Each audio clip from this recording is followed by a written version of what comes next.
Hey everyone, welcome back. And a review of Ace of Diamond Episode 8 and entitled this episode, entitled The Truth About Chris. Okay. Excuse me, this is quite the episode, but first I want to say sorry that I kind of fell behind with episodes in Ace of Diamond. There's 13 episodes in it so far. And that's it. The series has been airing, so this 9, 10, 11, 13, 2, 3, 4, 5, including the episode 8, I have 6 episodes to review. But since I've already watched episode 8, obviously I have 5 more episodes to watch, then review them.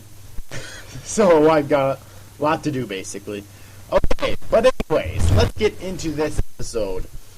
First off, I want to say I like how the series doesn't always have to focus on our main character, Ejun, I'm not exactly sure how you pronounce his name, in order to develop his character.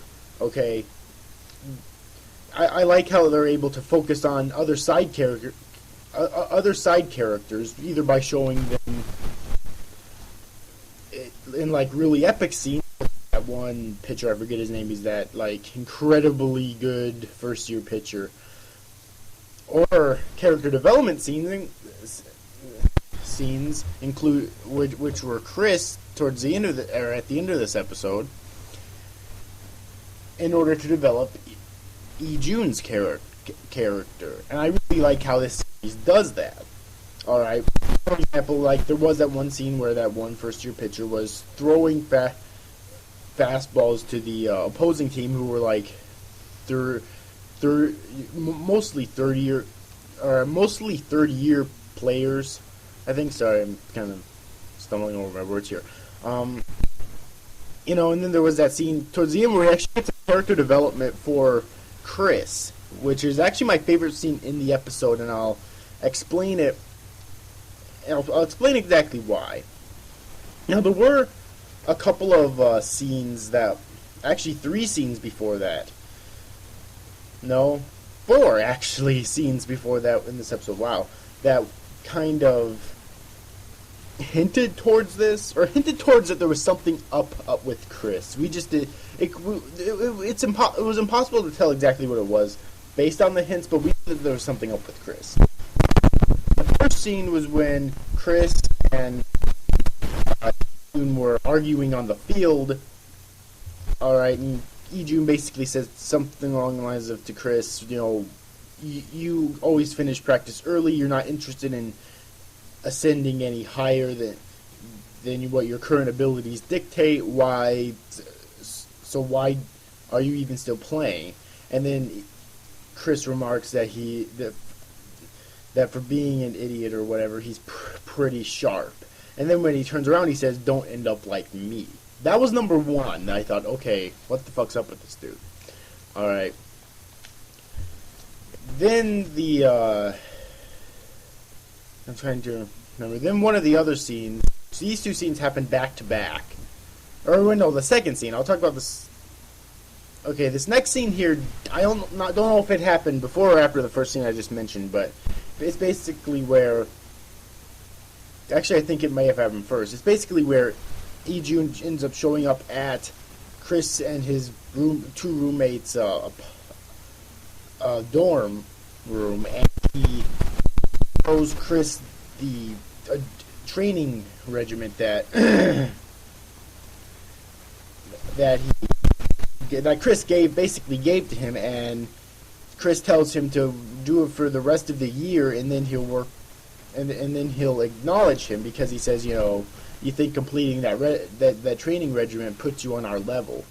That was number 2. Number 3 was when Ejun was chatting with, I forget her name. She's that late woman that brought Ejun into the team, basically, and then I keep forgetting these characters' names. This other one's that one that Ejun really wants to train with, and I'm going to look these character names up here as I speak. but the one that he really wanted to train with. And he basically says something that really pisses that guy off. Miyuki is the one I'm thinking about. Alright, yeah, Miyuki.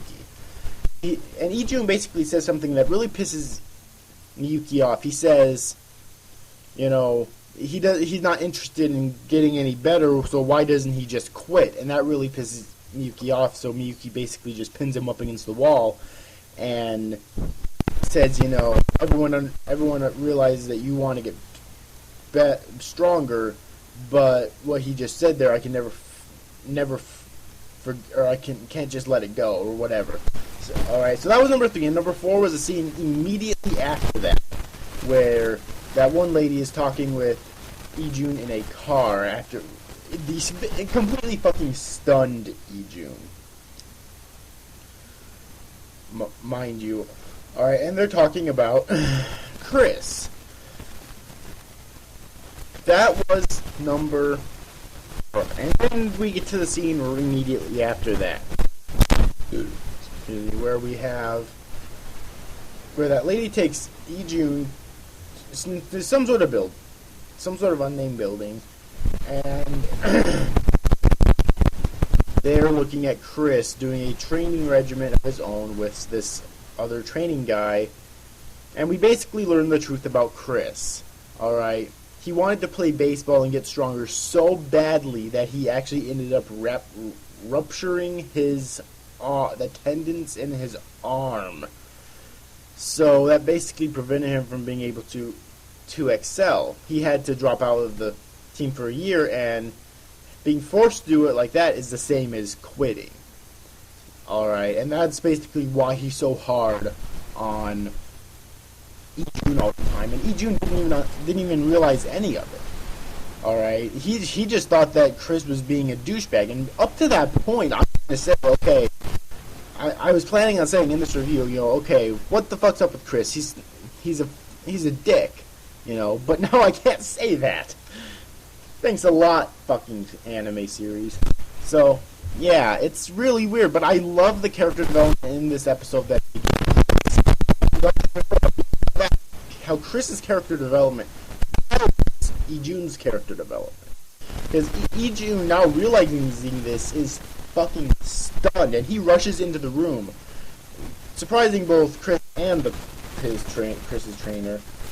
And I don't really know how to make out the look on Chris's face. I don't know if he's surprised, if he's irritated, if he, like, I don't know. But Ijun basically got on his knees and asked to play baseball, which I don't really get the wording there, because, like, obviously he knows how to play baseball. That's not the issue here. He needs to get better at it, but I'm just picking it apart now. And this episode definitely doesn't deserve to be picked apart. So yeah, and that's basically what happened in this episode, and it was, wow, like, the entire episode was at least enjoyable, but that ending there was so good, because it just, Chris is not that bad, as bad of a guy as he originally. He's not a douchebag. He's probably not initially thought, you know, unless you read the manga, which I didn't.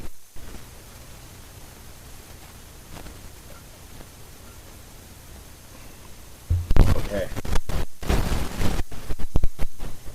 So yeah, I did not read the manga first, so I obviously didn't see this coming. But it's also really interesting.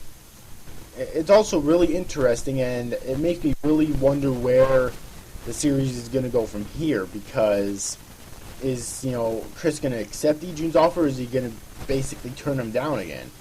If it goes by standard anime, like, logic, Chris is probably going to take up Ijun's offer. Because now that Ijun